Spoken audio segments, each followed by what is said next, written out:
think about why is online video going through the roof. One is obviously necessitated by the fact that we are in a lockdown. People have no entertainment. This has become a means of education, entertainment, interaction, what have you, fitness, for example, right?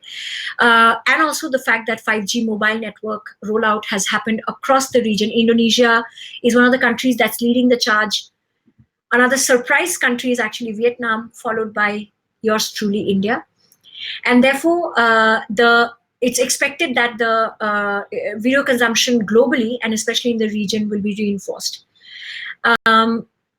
This is a global data that worked throughout, which was not a surprise at all to me, that influencer marketing in 2021, nearly 3/4 of advertisers are going to allocate budget to influencer marketing, and it will become more central to brand building on social platforms.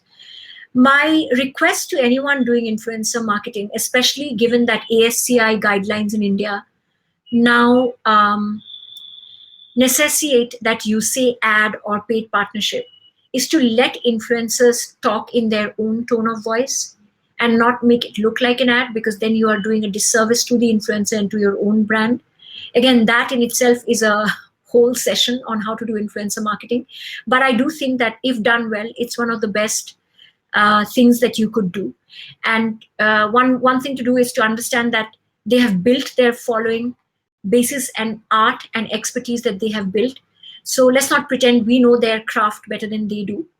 So some of the most successful campaigns I have run with influencers is when I've given them a brief and I've said, now you take this brief and you tell that story in your own craft, in your own tone of voice.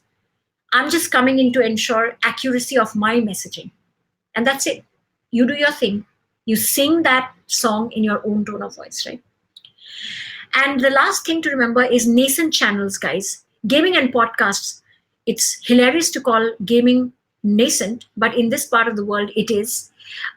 Keep an eye out for gaming. Keep an eye out for podcasts. If you get on early on those two trains as marketing engines, you could make a killing. And they are really, gaming is becoming insane. Like in Southeast Asia, Riot Games just started hiring in India. So I not write off gaming and podcasts. These are just slightly more futuristic, and I put them here because we're talking about the future. We're talking about dust settling. Gaming has had insane growth, both from the consumer end as well as advertisement revenue. Like I remember last year, several industries like ourselves and unlike ourselves really investing in gaming from an advertisement point of view. So you can imagine their double-digit growth, right? So because people are spending time playing games. So think about that as well as potential channels that you choose.